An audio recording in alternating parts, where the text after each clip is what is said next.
legislature. Got the skin I'm looking for. Yeah, I know they do.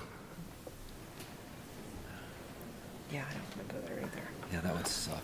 Yes.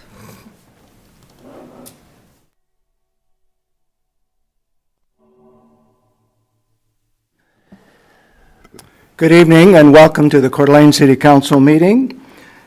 The first item on the agenda is to note that all council are present.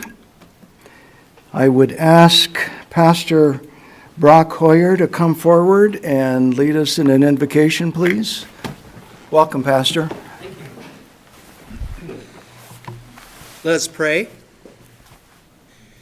Our Heavenly Father, as spring is just around the corner and the beauty of your creation bursts forth upon us, in this incredible place that we live, we feel blessed.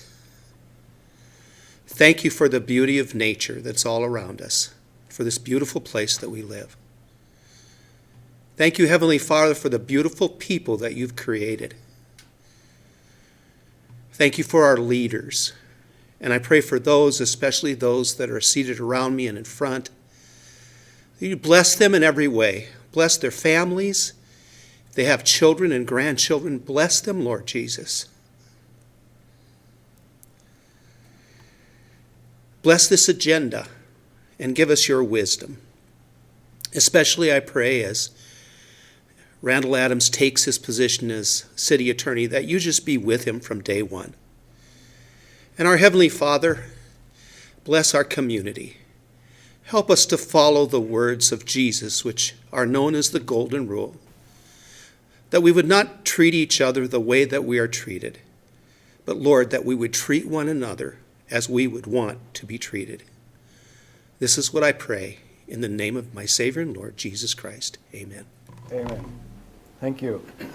Please join us in the pledge to the flag. I pledge allegiance to the flag of the United States of America and to the republic for which it stands, one nation under God, indivisible, with liberty and justice for all.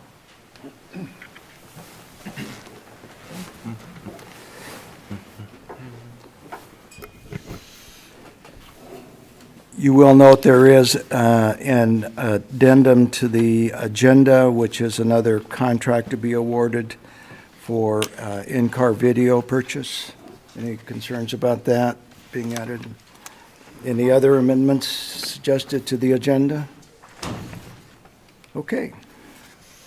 We have a couple of presentations tonight. The first one is being presented by Sharon Bosley on our Gem Lake survey results. Welcome, Sharon. Good evening. Thank you so much for having us here tonight. I'm here with Jamie Bruner, and we're part of the RGEM Collaborative. Oh, here we go. Can you introduce your colleague as well? Okay. My name's Jamie Bruner. I work for the Idaho Department of Environmental Quality as the Coeur d'Alene Lake Management Supervisor for the state of Idaho. Thank you.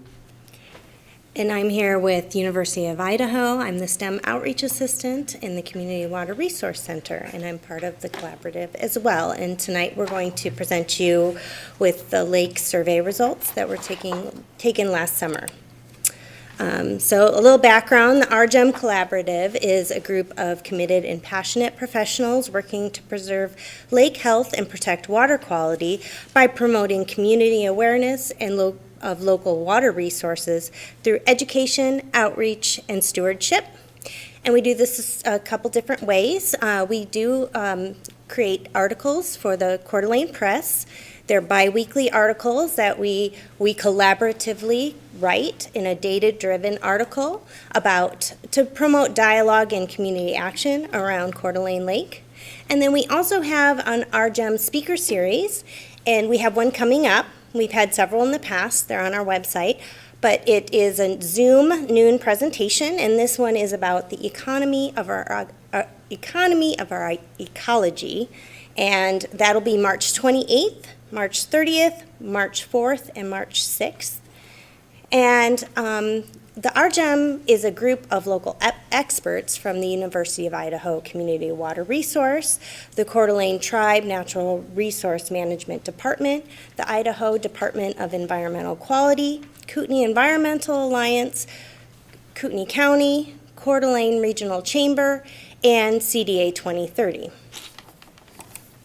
And so we did this survey. We put this out this past summer in 2021, and it was an online survey, and it was promoted through social media, printed cards, flyers, word of mouth. And it was to understand the knowledge base of the community regarding the lake and water quality concerns that exist. And we had 1,020 participants.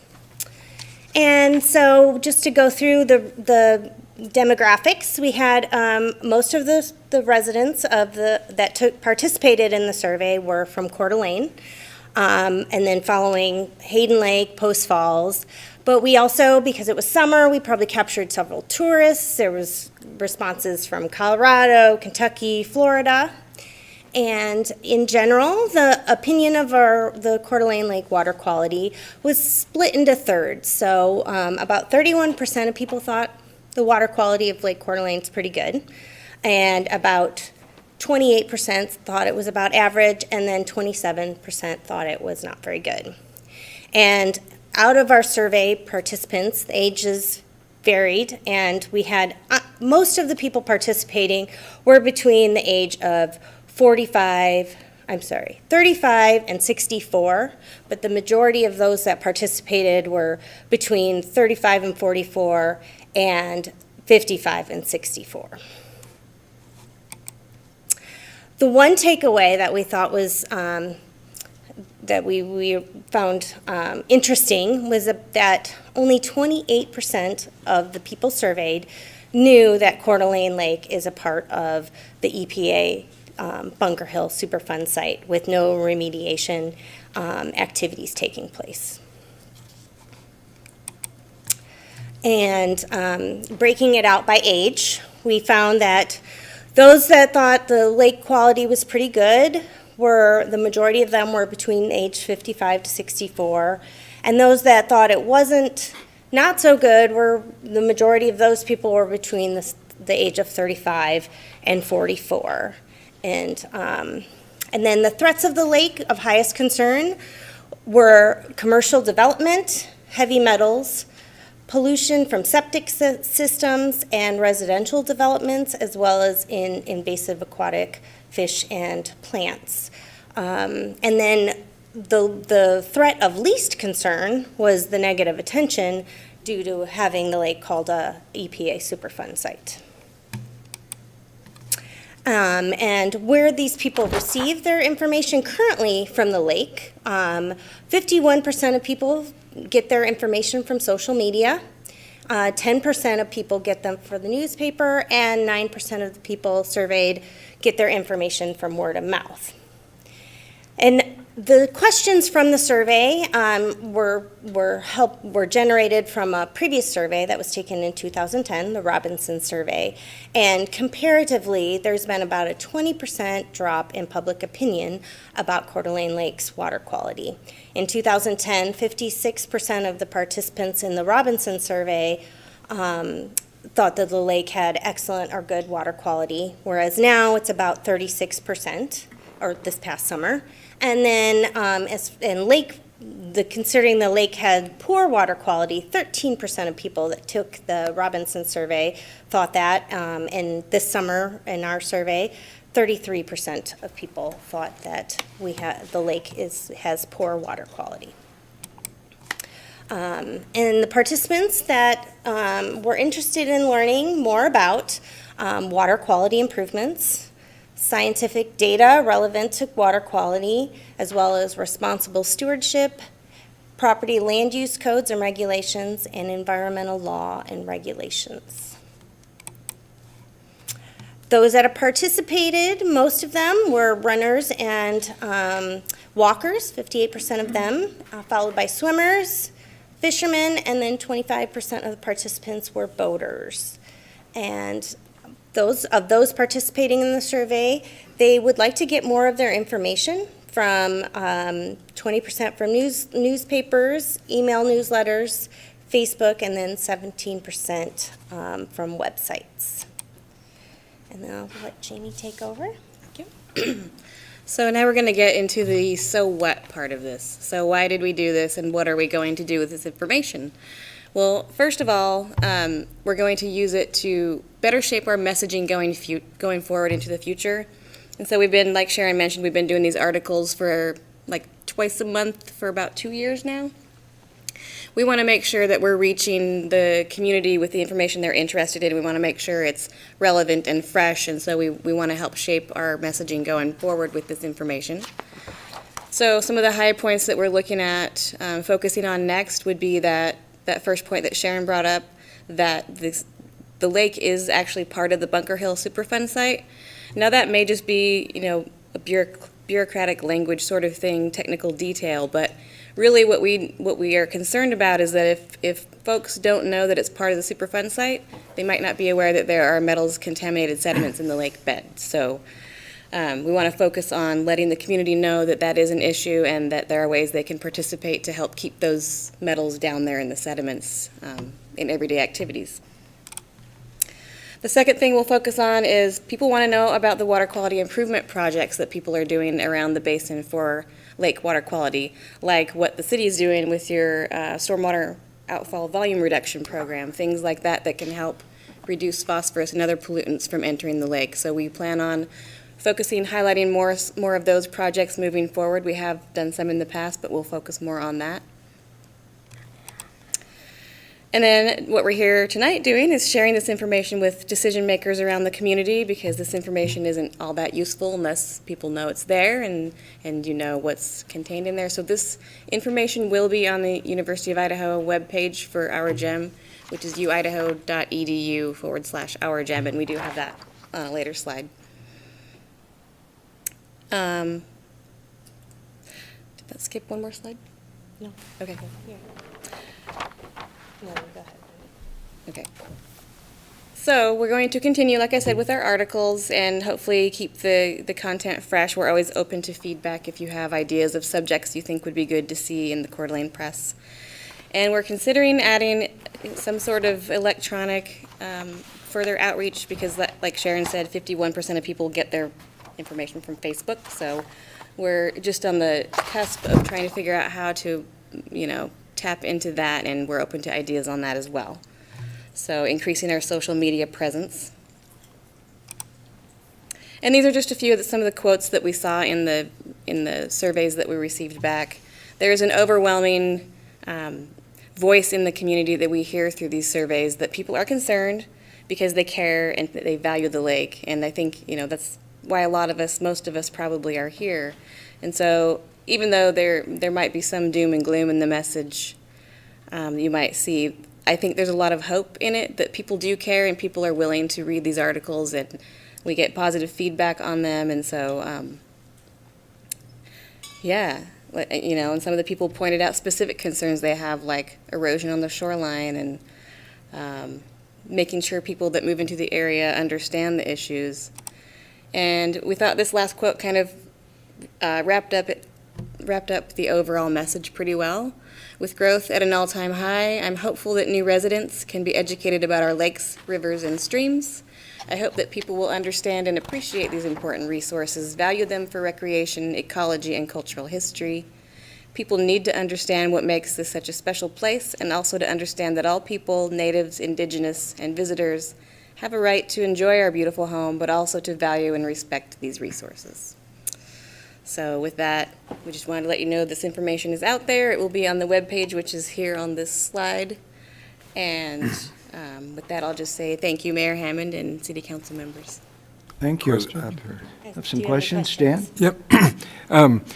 Since you bring up the Superfund site, and I remember, that was a big deal, I think, when I was a kid, and that's been a while ago now. So is that, so I guess, to clarify, is it still, are you forever a Superfund site, and is there anything still helpful that can come from that fact? Well, the cleanup is ongoing.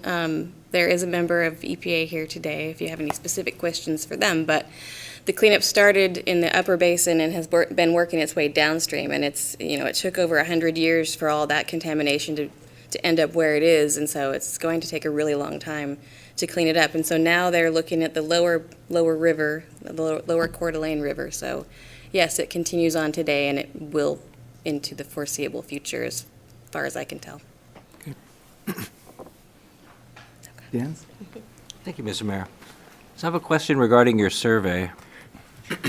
In 2010, there was a survey that was done by Robinson. I assume they're like a professional survey organization. Yes. So how can we account for a professional survey organization that does this actively versus your survey, which did it passively?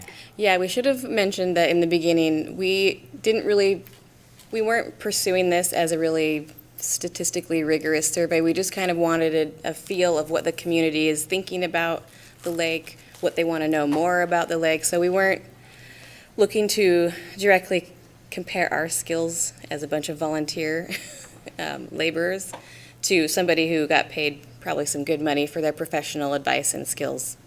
But we did, in formulating the questions, we used a lot of the questions from that original survey. We did reduce the number of the questions, though, because it was a really long survey. We didn't feel like people would respond as we wouldn't have likely gotten 1,000 respondents if we had used all of the questions. Yeah. It's just that, we're going to set policy and stuff. We need to know a little bit more solid information regarding the sample size, because it seems like, in this situation, this is just a guess, you'd be reaching out to people you already contact with anyway, so their information level's really high as compared with the average person who may not know this stuff, which is, of course, who you're trying to reach in the first place. Right. Yeah, I think every survey, whether it's a bunch of volunteer laborers or, a professional organization, there are challenges with reaching a representative audience. For example, in the Robinson survey, that was back when I think most people were going over to mobile phones by that point, but all of the phone interviews were on landlines, so how representative is that? We don't know. There are a lot of unknowns out there. If there are aspects of this survey, that you could maybe see this as a preliminary, just a kind of a glance to see what's out there. If there are components of this that you find particularly interesting that, the city would want to partner with on something more intensive and in-depth, we'd be happy to have those conversations. Yeah, and we just spent 2 years from having everyone tell us to ignore everything you read on social media. And so getting 51% of your information from social media is a big question mark. It's challenging. Yeah. Yes, Christie. Thank you, Mr. Mayor. Well, thank you for your presentation. You said you're going to do ongoing articles and such, and just an idea, if you wanted to look at what the city has done, particularly our wastewater efforts to control the discharge into the lake, that's something to talk about since you're trying to reach people that are, developing. And then also, and we're not perfect, we're still working at it, but then also the efforts that were made at the Atlas site to control erosion. Those are good examples about what we're trying to do on our end. And then just one more question. I think it would be great to clarify, and I know you said you had an EPA representative here. The ongoing cleanup that you said is in the lower Coeur d'Alene River, I think there's probably a real fear out of there that the lake itself is going to become a big site for cleanup. Maybe there could be some clarification on that.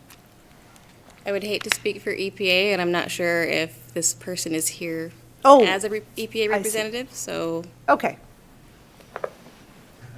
I guess he can raise his hand if he wants to speak to that point. Okay.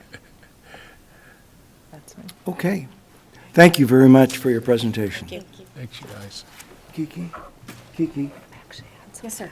Do you want to introduce the other two? Yeah. Do you want to introduce them? No, we're not involved until. Yeah, it'd be good to hear. Okay, the next presentation is on the housing issue, and the Kiki Miller Trio will be presenting to us tonight. Welcome, Councilor Miller. Okay. Well, Hillary is actually part of the Fab Four, so she isn't here tonight, but we've been working together on this for about the last 14 months, some of us. So I am a council member for the City of Coeur d'Alene, Kiki Miller, and as I've been announcing to you, we were going to bring forward and share with you what the Regional Housing and Growth Issues Partnership is doing. A slide up here is funny, not funny. We've all been talking about this, and I can tell you that if I've been asked once, I've been asked 1,000 times to listen to a story of somebody who has had a challenge with housing in the last couple of years. What we're doing is kind of doing a educational campaign right now. We're speaking to all of the cities, the Planning and Zoning Commissions, civic organizations, a bunch of nonprofits. We've got a full calendar for the next 6 weeks, and this is kind of just part of it. I wanted to let you know, I'm not going to go into a huge amount of detail about the history of this group. These are the organizations that have formed when we started talking about it, we being Hillary and I, started talking about these housing and growth issues. We were talking to all these other cities and community activists who I basically moved forward and said we need to formalize this group a little bit more. So these are the groups that are forming now what we're calling the Regional Housing and Growth Issues Partnership, Working Group, and Advisory Group. It's broken down into these two segments. What happens is the Working Group, which is representatives from all the jurisdictions and citizens, meets once a month. We go through all of the activity that's occurred during that course of that month. We discuss what it is that we should be moving forward on our agenda. And then 2 weeks later, we have an advisory group meeting. That advisory group is about 40 plus representatives. The entire rosters are on the website, so you can see who these groups are and who their representatives are. And we all meet by Zoom. And then that advisory group regularly gets a poll from us and gives us feedback to say what direction should you be going, what projects should you be working on. I'll tell you, when we started this, our first thing was to do a poll of all of those members to say, based on the stuff coming forward to our councils, what is it that they want us to work on first? Name your top 5 and put them in priority for us. So they did. The first thing that came back was they wanted to preserve open space on the prairie. The second thing tied was deal with traffic issues in schools. The third thing was housing. The fourth thing was water quality. And the fifth thing was legislative activity for all of the above. So we did that. We worked on housing and growth issues. We started an open space committee, and I'll be happy to share, if you didn't know, that last December of 21, after a year of this, the county did create an open space committee with Wes Hansen, their retiring planner, leading that. And they've got some good activity moving forward on some things that may still be able to be done on the prairie. We did form a committee of all of the school districts who are meeting regularly and reporting back to us and getting feedback on things that they can do, what's legal, what's not, legislative impact fees. All those discussions with all the school district representatives are happening there. We have now moved our mission towards what you'll hear about the rest of tonight, which is housing issues. So we know we're going to circle back, but really with KMPO, it's kind of they are the traffic people. So we're circling back occasionally to ping with them and make sure that there's things that we can do as a group to stay in front of them with that. As I said, our mission now is this: achievable for we need inventory for local workers. And I want to say, you've heard that word from me a lot, not low-income housing, not workforce housing, but really staying in our lane with saying what can we do that affects all of our communities the most, and that is try to provide housing affordability and availability for people who need to live where they work. So those are the current goals. We've been using data-based information, and you'll hear a lot of this that we've been talking about gathering. So we're not just anecdotally talking about what our issues are and what are some things other cities did. We're really trying to move forward things that can be successful. And we have a pretty diverse group and a lot of talent. You'll hear a little bit more about the housing affordability and availability study. That just came out in December. That was done by the University of Idaho. It was funded by the Panhandle Affordable Housing Alliance, CDA, EDC, and Avista Foundation. It's available on this website. And so you can download that at any time. It's about 30-some pages long, and it's well worth reading. We've got this advisory group that continues to grow. We're looking at all kinds of options to say what are our directions. We're working one-on-one with realtors, developers, and looking at voluntary funding mechanisms to get some of these things implemented. I'm going to turn this over to Maggie Lyons, who's the interim executive director for the Panhandle Affordable Housing Alliance. She has been instrumental in moving forward some of these template ideas that we're going to be able to hopefully bring forward to you again in the future for possible consideration for each of our cities. So Maggie? Thank you for the opportunity to be here tonight to talk to you about this. So, I'm Maggie Lyons. We wanted to just take a moment and tell you a little bit about the study itself. So what I've learned in my work is that often we think we know the needs and we just develop solutions, and those solutions don't meet the needs. So we said, we know we have a real problem in our community. Let's get an independent, non-agenda-driven analysis of Kootenai County. We had originally hoped that we would include Shoshone, but the scope of the report just grew too much. So this is just Kootenai County. So we hired the University of Idaho to do this for us. As part of that, it was great because we just had the 2020 census data come out. It's really hard, right, because data is pretty dated often, published data. But they were able to use that. And then we also did a lot of stakeholder surveys. We had over 3,000 responses throughout we polled and surveyed employers, employees, realtors. We had quite a broad section of participation and feedback for us. Statistically, Idaho is the fastest growing state last year. Pretty substantial increase in the last decade. And Kootenai County was the third fastest growing county in the state of Idaho. That has the primary culprit for the substantial increase in home prices, and the report wasn't as clear on this as we had hoped, but it really was the failure to build during the recession. And this has happened across the country. That was the primary culprit, but it was also substantially aggravated here because of what I call the COVID tsunami. As we all know, we had a pretty rapid relocation to the state of Idaho following that outbreak.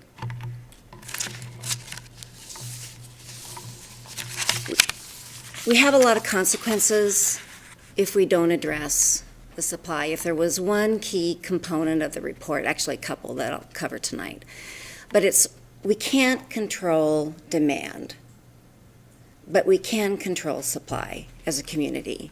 And in order to ensure the integrity of our community, we have to come up with the solutions for the supply, right? So the analysis here is on the affordability gap, which really is very simple. It's just what do people earn and what can they afford? In Kootenai County, the average median income, half above, half below, is $65,500. That's last year, HUD's number. We don't have the 2022 number or 2021 number yet, or the 2022 number. That's about $32 an hour. That is not a bad wage in our community. Is that family or is that individual? Household. Household. Yeah, household. Yep. So really, we've got 50% of our community making $32 an hour or less. For HUD, for a family of four, $26 an hour puts them in the high bracket of the poor ranking.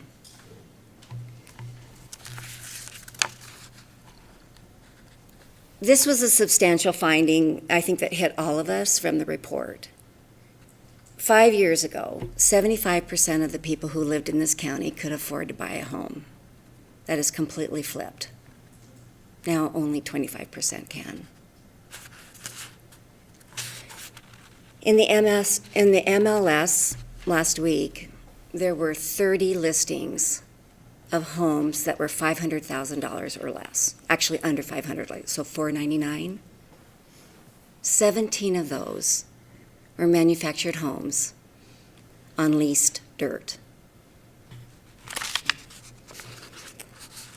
We know that a healthy housing infrastructure reflects the needs and the incomes of the people who live in the community. The median house prices doubled in the last 5 years to $500,000. Over half of our county cannot afford an average rent of $1,400 a month. And that there was a 30% jump in rental rates last year. And really, that was the lucky ones if their rents went up that much. What we have in our community is many renters who were completely displaced, finding themselves homeless for the first time in their lives because the rentals became so valuable they were sold.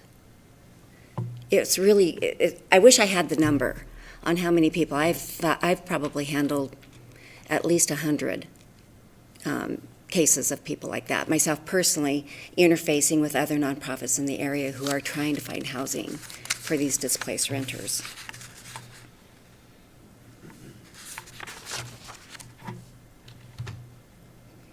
Today, it takes $100,000 to afford a $500,000 rent, and that's with the current mortgage rates, which we are expecting to increase. So this picture gets worse as mortgage rates go up. I want to tell you a story. This slide is really impactful, I think, if we visit with very many people. I had a new stovetop put in my home. It was a father-son team who came out to install it. And I was just visiting with them, and the son said to me, "I love working with my dad. I have 2 young children, and my wife and I are living with them because we cannot find a place to live." He said, "I think I'm going to have to leave. I'm going to have to go find work somewhere else where I can afford to find a place." I don't think any of us want that to happen, right? So the solutions is what we need to find.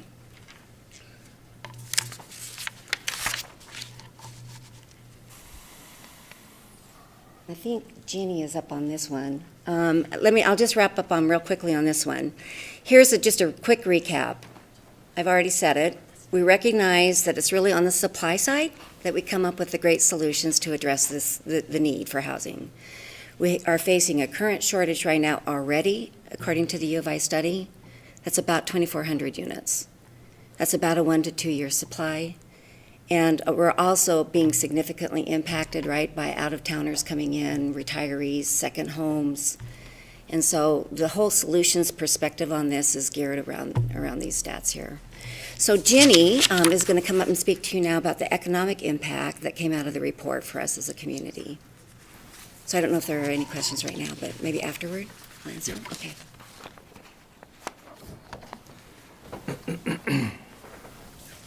So Maggie already covered parts of this when she said we can't control the demand, but we can control the supply. So 2,300 housing units that we have a deficit, that's about a 1 to 2 year supply that we have. And the impact, of course, is because second home buyers and investors are coming in to the community. So what that means are our local people are being displaced, so we don't have any homes for all our local people. It makes it unaffordable for our children and our nieces and our nephews and even our friends, for that matter. Decreases the quality of life in our area because we can't sustain that younger generation in the region. So here are some of the economic impacts. All of this translates to about 2,700 unfilled jobs. 700 of them are at Kootenai Health, just so you're all aware. They normally have a 250 people vacancy, and right now it's at about 650 to 700 people. That's a lot of jobs, okay? And it also translates to about 220 million in GRP, so gross regional product, 159 million in lost wages. So it's not only that no new businesses can come here, our existing businesses cannot sustain their existing businesses and operations, and they cannot replace the people that are moving on to other jobs because there are no homes for them. So think about it more in terms of the existing businesses unable to sustain operations or grow, the ones that are interested in growing. Okay? And of course, there's no one answer to this, okay? It just, all of us will have to be working together. We're getting, and we're going to be talking about this later, a lot of our developers are coming up with solutions, so private industry solutions, but there's a role for public entities in order to take part of this. Okay? Let me see. And then I'm going to hand it back to Maggie. Between the two of you, when you say we can control demand, that sounds like a big thing. I mean, or supply. I mean, can't control demand, but how can you actually control supply either? Well, because we are, the developers in our area are able to build homes. We can't always keep up with the supply that we need, but we definitely can't control demand. Right. We can't close the gates. Right. Whether we want to or not, there's no gates that come into our community, and we simply close it and nobody else comes in. And it's like I stressed earlier, it's not just a worry about existing or the new ones coming into the area. We have existing businesses that need homes, and we have existing businesses that need employees. Like we said, on the supply, we can control it a little bit. We can't always keep up. Like right now, we're 2,300, 2,400 homes behind. And that's what we're talking about as far as not being able to control demand, but having some control on the supply. Right, that's You more want like, that? we can maybe make a dent in the supply, but not control, okay. So I mean, this is kind of grim, right? But I think now comes the really exciting part to tell you about what we think are some really viable solutions to help us address the supply side. We can reverse the lack of worker housing. We need homes in about the 200,000, 225 range up to about 350,000. That will address the supply side of keeping our local workers here and affording to buy. So our target right now in our solutions is to have about 60% AMI, area median income, up to about 140%. That's who we're targeting in this work. And the goal is home ownership with this. If we can get them into home ownership, they have a constant mortgage rate for the duration, right? So we know that we've got land and density opportunities if we're creative. And we've got great examples from all over the country and right next door in Bonner County. Oh, that's a little bit early. That one came early. We believe that we can strategically increase inventory, and I'm going to basically talk about land in about 3 different buckets. We've got private landowners, right? We've got a lot of employers who own land and want to develop housing specific for their employees. And then we've got, I think, private-public partnerships on the land side, and that would predominantly be in the category of community land trusts. We have consistent protections for our workers in all 3 of these classes, right, or groups. We can do deed restrictions that are put in place by the landowner to target worker housing. They can put in income restrictions. We need density flexibility, and these neighborhoods can be absolutely beautiful. They should be beautiful with the density flexibility. And the affordability can be guaranteed for a certain period of time. Those are the components that really make a difference, right? As we're talking about how do we keep the homes affordable long-term. So those are the components for the land side. The community trust has to be owned by a nonprofit. The land is owned by that nonprofit and leased to the homeowners. That is a model that will let us go lower in price for the home. So I think that's how we'll address the 60% AMI workers. That can guarantee affordability in perpetuity, absolutely. for the lifetime, right? 99-year lease, and it just keeps renewing. So as a community land trust, that's an excellent option for us. And we're going to be looking for public funding on that, and Kiki will speak a little more to that. I would just want to share with you a couple of examples of what we've done that are creative, that we're sharing with developers. We're working with a number of developers. They're very excited about this. They want to address worker housing. And so one example that Panhandle Affordable Housing did, we were able to secure an extremely low income project with IHFA. So we are going to be building 8 units out in Post Falls that will target our extremely low income. We went to the landowner and we said, we cannot afford to pay you market. We can make this deal pencil if I pay you cost. I'm a nonprofit. Is a donation for the delta between market and cost attractive to you. It was to that landowner. So that's how we had that. That's how we were able to structure the land for this project. So that's just one example. And then right next door in Bonner County, this is a very exciting project. It's Culver's Crossing. I went to school with the landowner. She's passionate about worker housing. She is going to make a little bit less on her money than if she sold it outright to a developer, but she's still going to make a good return. That's the important part here. We want sustainable, long-term supply building up. We need this to be profitable, and we need it to predominantly be market-driven. She is partnering with a couple of builders. They went to the city of Sandpoint. They said, we've got this plan. It's a beautiful plan. The city of Sandpoint has preliminarily approved it. She has put in some constraints. She, as the landowner, is putting in deed restrictions that say, senior, disabled, worker, have to have lived in Bonner County for 2 years to even buy here, must be a primary residence, and the list goes on. So PAHA has hired an attorney now, and we are working because we need to vet these issues and the legalities, all of this more. But I think it's an exciting model for us to just copy here. And when we've been sharing this with other developers here in Kootenai County, they've gotten pretty excited about this. So I don't know if, these are just a couple of examples. There are pockets of great creative solutions where they're able to build worker housing all over the country, and we're pretty excited about those. So I'm going to turn it back to Kiki. Guys, I think we told you a lot of things you already know. And so what I wanted to do is close with a couple of different things that we're going to be presenting and remind you that we've got a lot more facts and details that are on the website. And I hate to drive you back to the website, but literally every meeting that we go through, we're adding and vetting out new processes and saying, can that one work, and seeing where that should live. There's some policy changes that we'll be talking about. These are things that once we get enough feedback, and keep in mind, we've got planners and electeds from all of our jurisdictions saying, is this going to work in our community? Does this work somewhere else? Can we plug this template in and bring it forward?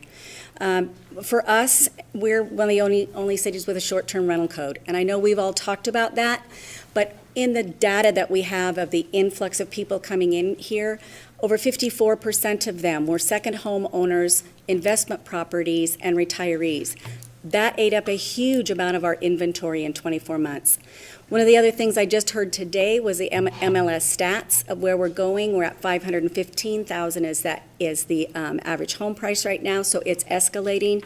If you've all listened to Sam Walkenhauser, who's doing another presentation tomorrow, this is not going to slow down.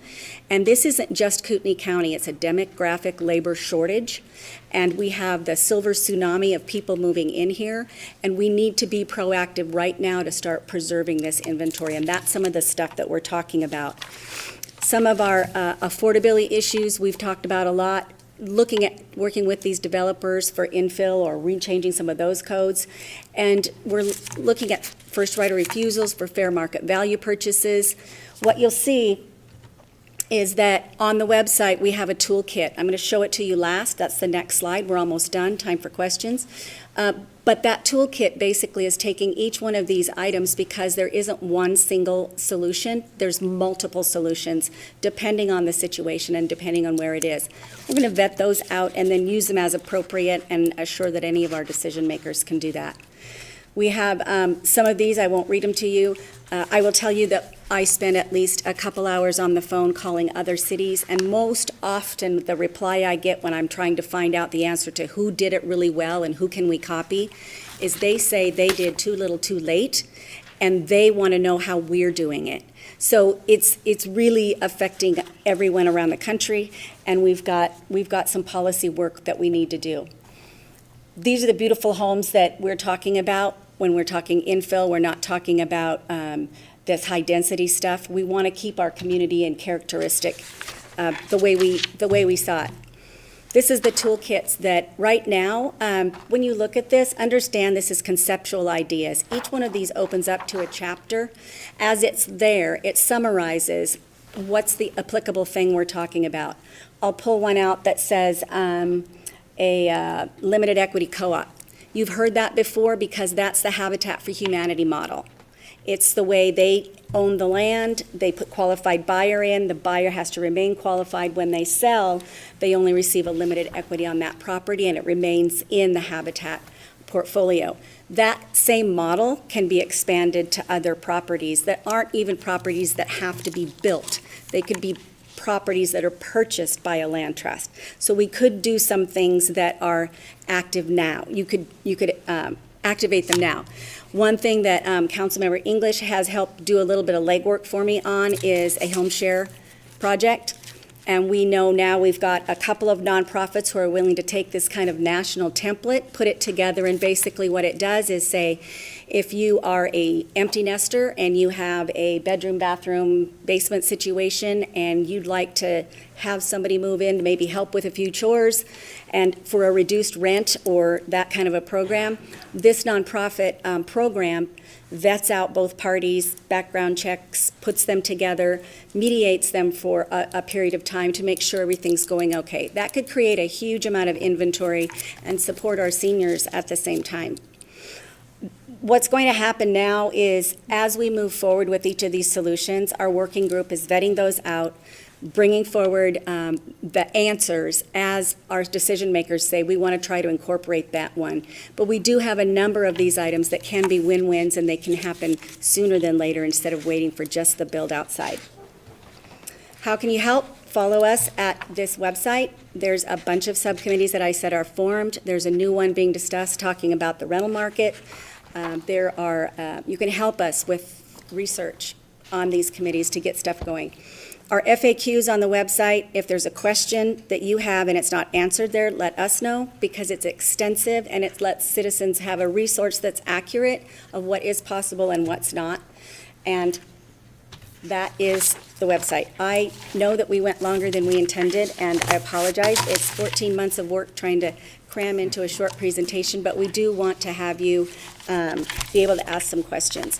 One of the answers, I think, Councilmember English, to you was that we can't control the demand, but the one thing we may be able to do is control somewhat who occupies that demand.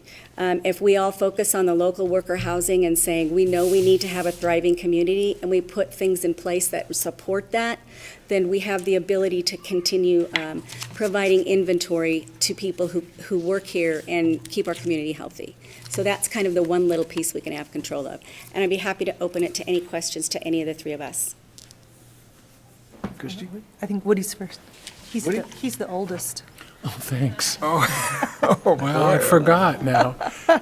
So this is really great stuff. I mean, you're out there, I'm worried about trailer parks and RV parks, thinking that might be an answer. Let me answer that one. There's a perfect subcommittee that we have already formed that deals, it's called rental-owned communities. Councilor Thorson from Post Falls is heading up that subcommittee and basically reaching out to all of the mobile home park owners and letting them know that when they decide to sell at fair market value, no loss to them, they can turn their tenants into owners through this program. So they can actually be shareholders in the mobile home park and they end up owning the dirt to their trailer. So that is already one of the solutions that will be on the toolkit page. So my real question was, Sorry. it's okay. So it still costs so much a square foot to build anything. Is that, I always thought that's what makes rent. You pay this much and here's what you owe and here's your payment. Am I So we've been talking to a lot of different developers, and part of the solution for that is having different home styles, so that you're allowing people to come in at different price points. So they call them different things. I wish kind of Hillary was here, but they call them walk-ups. Of course, we have townhomes, we have condos, they have the multifamily clusters. They have different styles now that can allow them to sell at a profit, but allow people to come in, let's say, from the 250 to the 350, 400,000 price range is what they're talking about. So it's just, there's some home styles that we had years ago that were not available then. I don't think we clustered home a lot, or even the multifamily design. So it looks like a single family home from the outside, but it's actually a quad or a triplex. But it doesn't look like a normal triplex, so you're not ruining, let's say, the neighborhood or anything like that. But it does allow people different price point entries. So the cost of building, though, is the same. A 2x4 costs so Correct. much, right? Square foot, whether it's a small place or a cool place or an old place, right? That's my question, was how does the builder make his money if the cost is this and he can't get that return? Well, an example would, like I said, it's the different price points that allows them, so you're building one unit, but there's actually three in there. Okay. And also the developers, a lot of them have worked on these as templates, different places, so they have pre-made plans, so they're saving on the design aspect of it, engineering aspect of it, and they're actually rebuilding in different parts of the nation. It's like we said, we're looking at best practices across the nation of different things that people have tried. Does that help answer it a little bit? Yeah, totally. Okay. Thank you. Christie? And I'll Go just ahead. add, Woody, that what you're talking about is that building cost is increasing annually. We've been hearing about that. But if we're working with our builders to say, how are you in your plans? How can we help you in your plans coming forward to us, provide for that local worker housing that we need? What do you need? They're coming back with some really creative, this can't be a government fix-it thing. Right. It has to come from their sector. So we have things like the Community Land Trust and the Housing Trust Funds and ways that we're doing community funding to support that, and having our developers come back with the creative solutions. That's pretty So- cool. Either one of you. I talk about Bend, Oregon a lot because I visit a lot, but I just happened, when I was there, I saw some really beautiful workforce housing, and I thought, well, I want to see what the city's doing, so I popped on the website. Actually, the government is much more, I think they're a few years ahead of us. They're quite involved, but some of the things they're doing is they have an affordable housing fee. I don't know the mechanics of it. I don't know who it's charged to, but someone's collecting it, and it's up to about $30 million right now. They're using that fee not only to build housing, but also to help people with their down payment. They're also using CBDG funds to help people with their down payment. So I thought that was really interesting. I imagine that you've got committees working on all of that, but when we're looking at what would the involvement of government be, those are some things that are working in that community, and their website's fascinating. And they're one of our go-tos for resources too, so we know that. And we have the trust fund, Maggie can talk about the Housing Trust Fund a little bit, and that'll answer a little bit of that question. Well, and really, just in our, right here in our state, IHFA has some tremendous funding for down payment help as well, so there are a lot of options. So it's really educational, and it's, having the home programs in place for our 60%ers especially. Great. Can I add? One of the things that I really like is recently I was speaking with a developer, and it was actually the developer that, we were talking about the price ranges, as you had mentioned, and then and what they said was, well, we want to make sure it goes to the workforce. I said, we do too. So they were actually the ones that said, well, we may set up some deed restrictions on our own on this development so that, let's say, a set percentage will be set aside for city, county workers, public safety, public health, education, any of those key categories that we're talking about. But they actually came up they thought about that. They said, we're going to look at some best practices across the nation on deed restrictions. So it's not even something that we're imposing as a government entity. It's the developers themselves that want to make sure we have enough workforce housing. And then, as I mentioned to them, if you don't have enough workforce housing, you don't have any contractors building your home. So in a sense, it's also helping them as far as making sure we have housing for everyone. Dan? Thank you, Mr. Mayor. So there was an article in the New York Times today talking about the vacancy rate of houses in this country, which is 10%, which you wouldn't think it was that because, like you said, we're short on our inventory, 2,400 homes. But the article cited Lending Tree, which is an online lender, and they have a ranking of all the states in the union. And according to them, Idaho has an average 11.74% vacancy rate. Now, I don't know where that is, but that was according to them. There are so many there's some missing pieces. There's so many moving pieces to this thing. Ms. Lyons, you said that the mortgage rates will go up.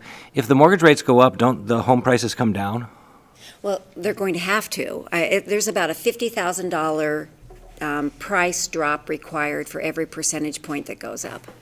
And we also have to understand that the federal government, actually the Federal Reserve, has been buying mortgage-backed securities, keeping those rates artificially low ever since the housing crisis. They bought $100 billion of them just this week or last week. And that again, that's another moving piece to this. A $250,000 home, you mentioned that, and I found that was if you can do that, and the price of lumber and the price of labor, I remember at the first missing middle housing thing we had, that none of the developers said they could make that figure. And especially when you have someone who, there's not a lot of land here, and if there is land that's going to go for sale, they're going to maximize the dollar amount from that. Absolutely. That's the free market. That's property rights. We really can't get in the middle of that. And density is a politically unpopular issue. We go there, we're going to get pushback from people who do own homes here and pay property taxes who aren't going to like that. Have you given any thought to dealing with the speculators, dealing with the people who buy homes or the corporations? They're not here yet, but they're in California and other states, where they'll go in and buy single-family dwellings and turn them into rentals. Have you discussed any of that and the impact that has? That's actually what the deed restrictions are about, that this particular developer was talking about. What they wanted to make sure is it limited the number of investor homes that can be bought within their planned unit development. So it's not something that you're even telling them to do. It's something they want to do because they want to make sure that the price range, the homes that they're building for that particular price range actually go to the workforce. So that's what some of the deed restrictions will do, and it's just allowing them some density. For instance, in Culver's crossing, the density didn't change. It's just the way it's rearranged. You still have, in that particular space, the density was the same, except the houses were clustered together, and then there was green space. Yeah, And so that's some of the design elements that we were talking about earlier, is that they're changing it up a little bit. In some, I'm not saying in all cases, but in some cases, the density isn't changing, or it's only changing slightly because of the design elements. And then did you want to add to that? Yeah. And two other things to your Yeah. question. One is that with the legal advice that we've gotten, a property owner can basically voluntarily restrict their property sale. And that's where that needs to come from. One of our discussions is called a North Idaho Legacy Family Property. And basically, we're, in theory, discussing could a property only voluntarily say, I want my realtor to sell to a second-generation Idahoan. That's my goal. Right. And how can we put that together? So that's one of the things that we're going to try to put a template out, that if you wanted to do that, you have the ability to do it to protect that inventory. As far as investors, that short-term rental conversation we had, that's one place. Yeah. That if it can't be flipped to that, the investment is less attractive. If it has to be retained for local workers, it undoes the attractiveness to some of the investment property too. Yeah, I'd love to see, we can't do it, but maybe the legislature can come up with a solution where there's, we get a homeowner's exemption on our property taxes. Maybe we can get that reduced so that the pain of having them paying property taxes. I mean, we're building a tower down here downtown, and I guarantee you no one who lives here can afford any of those units. They're going to be second and third homes for people. There's your inventory, and to me, that's the wrong direction. I have a concern about the worker housing, and you guys have studied this. One of the problems, and I don't like workforce housing to me, I don't like that term. I would like to do something about wages here so that we could all afford the homes. I think that's the key, the solution here. But one of the problems is that workforce housing creates ALICs. How do you avoid creating an ALIC, asset limited, income constrained, employed, from being in one of these units? There was a story that was told to me by the former mayor who had an employee. He wanted to give her a raise, and she denied it, because if she made too much money, she got kicked out of her workforce housing. So have you addressed that at all? Yeah, I would guess that wasn't worker housing as much as it was limited by the structure that had funded it. That sounds like a government funding constraint, and so it is a problem. It's a wrong incentive. Mm-hmm. Our government puts in the wrong incentives, period. Yeah, I don't like that. So there's not much to do about that, but really what we're talking about here are our ALICs. 60%, Right now. up to 120% are our ALICs. And we have people for the first time ever finding themselves unable to make ends meet because of housing costs, food costs, gas costs, right? So this problem is going to grow for us as a community. And you have talked to these people. To which people? We talk about the people who can't afford to buy a house here. I mean, that was Yeah, part of the your survey. survey stuff. Absolutely. You Yes. talked to them and found out. Okay. We sent the survey out to the, sorry, I forgot that this only picks up if you're right here. We sent out the survey to the employees of a dozen or 20 Very large employers. very large companies in the area, and it's their entire employee force. So it's from their lowest paid employees to their CEOs of the company. So I think the response was anywhere from 3,000 to 5,000 people that came back with the surveys from the different ways. And it's University of Idaho that sent out the information. And by the way, we are, as CDA EDC, always working on raising wages here, but our companies cannot keep up with the pricing of the house. If we raised wages as much as they need to be raised for the housing prices, we won't be able to afford to go out to lunch. Our manufacturing companies won't be as competitive. So there has to be a balance that we need to try to reach. But just so you know, we are always trying to work on raising wages in the area. The companies that we recruit into the area are the higher wage companies. Okay. We need to wrap up. Any questions that you have that we didn't have time to answer tonight? If it's a question on your mind, I can almost guarantee we've addressed it. We have gone down so many avenues, and we will continue to do that and post them on there. Feel free to reach out to me, and thank you guys for letting us go. Thank you very much. Thank you very much. No one has signed up to, What? No one? for public comments except you. So we're going to move on to announcements. Are there council announcements? You don't want to hear from me, so. Okay, well then, I would like to make an appointment of Randall R. Randall R. Adams to the position of city attorney. Mr. Mayor, I would move that we consent to the appointment of Randall R. Adams as city attorney. Second. We have a motion and a second. Mr. Mayor. One of the reasons we have to do this is historic in that many decades ago, the position of city attorney, along with city treasurer and city clerk, were elected.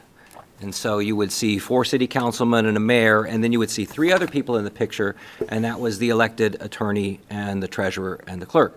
When the legislature changed this, they decided to make these statutory positions, which means that in order for them to be hired or dismissed, it requires the approval of council. These are the only positions in the city that this is a statutory requirement, which is why we're making this appointment in a formal manner. Thank you. And we call him Randy. So, Any further discussion on the motion? All those in favor respond with aye. Aye. Those opposed with nay. Motion carries. Let's do a Mr. Gridley speeds to the door. Now the moment of truth. Yeah. Oh, there we go. I wish they got that on camera. Mike, you okay? I will give you Okay. at the end. Please swear or affirm your confirmation of said oath. You can raise your right hand. I, Randall Adams, do solemnly swear that I will support the Constitution of the United States, the Constitution and laws of the state of Idaho, and the ordinances of the city of Coeur d'Alene, that I will faithfully discharge all the duties of the office of city attorney to the best of your knowledge and abilities, so help you God. I swear. Congratulations. I can get you to sign both copies. I don't think I've ever applauded an attorney before. Mike's last moments. He's out of here. Mikey,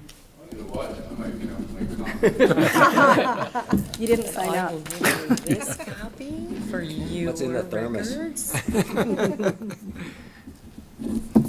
that fancy pen. Thank you. got the big guy chair now. And once again, thank you, Mr. Gridley, for all those years of service. We will miss your advice and your humor.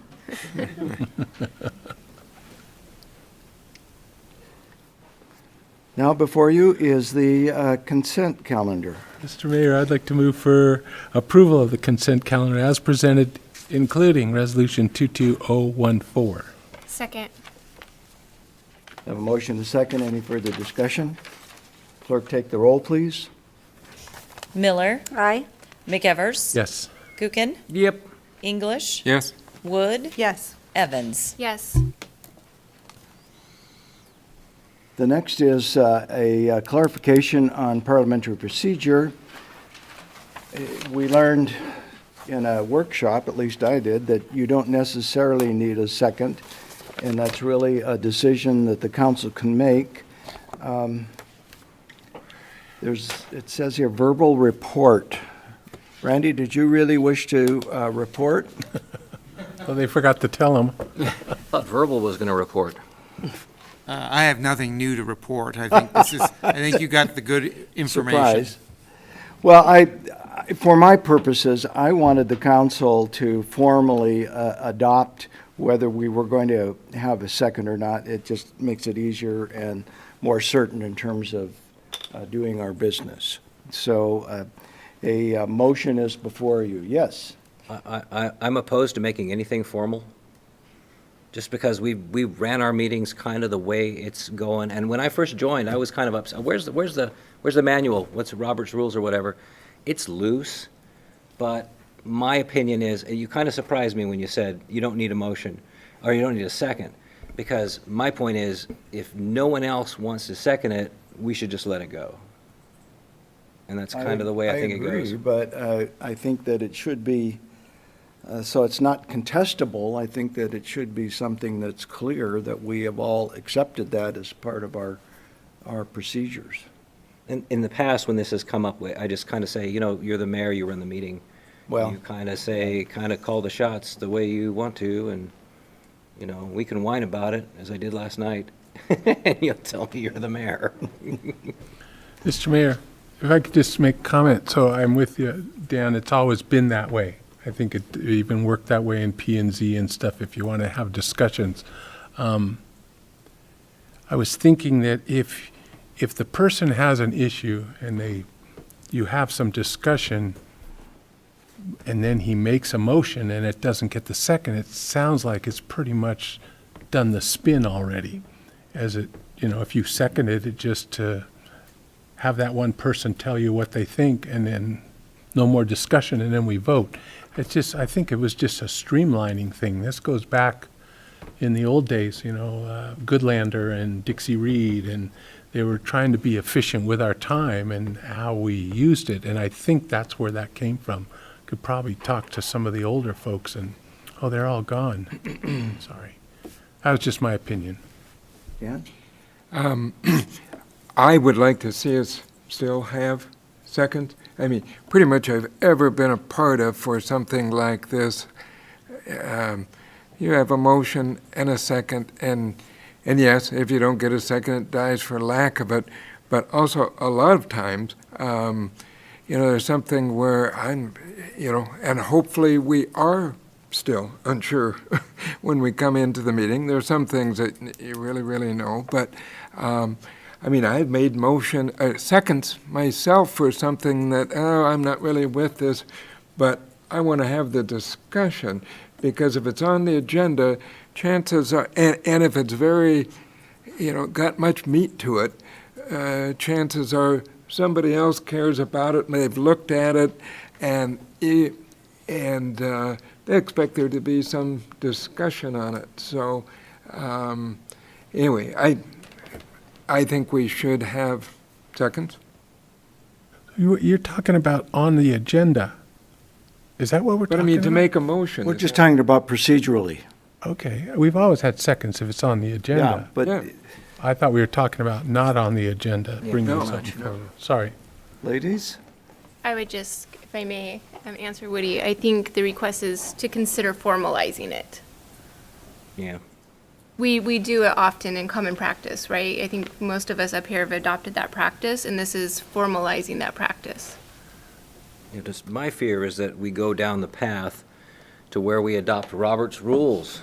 Oh, no. We all no. know how much fun that can be. Well, this really isn't a proposal to do that. It's really a clarification and support. Kiki? I just have a question, and maybe this is further to Dan's thought.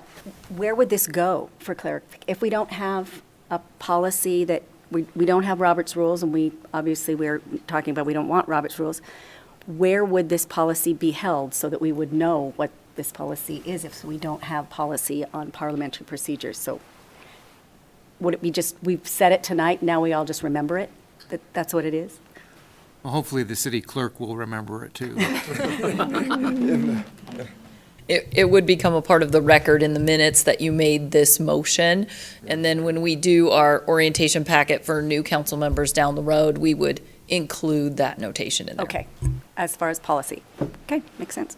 Go ahead. Mr. Mayor, I'd like to make a motion to approve the parliamentary procedure that would require a second to a motion to move it forward for further discussion. Second.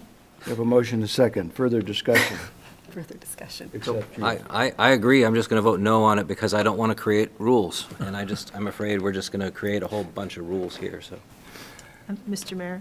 Yes. I better at least say something. I don't like Robert's Rules of Orders that the college has adopted because the elected officials don't know them and they don't follow them. So I understand what Dan's saying, but I think that this is not Robert's Rules. This is just procedure. So I'm going to be okay with that. All right. If Robert's Rules comes our way, I'm going to be with you, Thank you. saying, no, we're not smart enough for that. Don't adopt it. Woody? I'm reading weird words here. So, Dan, you have this idea. We're having some discussion, and you come up and you go, I want to move for something. And nobody gives you a second, it dies, according to this. Is that Right. correct? Yeah. Correct. The way it's been. Is that what I'm understanding? Okay. Yep. I thought Exactly. we went way out there, or maybe it was just me. Thank you. We're confirming what we've always done. Thank you. Seeing no further discussion, all those in favor say aye. Aye. Opposed, nay. Gookin votes no. The motion carries. It'll be in the minutes. It'll be on the record. It'll be on your record. Then can we also ask for a third? Okay, we have a very brief item under section 74206F. If we can get a motion. Mr. Mayor, I would make a motion that we enter into executive session pursuant to Idaho Code 74206F to communicate with legal counsel for the public agency to discuss the legal ramifications of and legal options for pending litigation or controversies not yet being litigated but imminently likely to be litigated. Second. We have a motion and a second. Will the clerk take the roll, please? Wood, Yes. Evans? Yes. Miller? Aye. McEvers? Yes. Gookin? Yeah. English? Yes. Okay, we are adjourned to executive session. So is that your slogan for the mayor?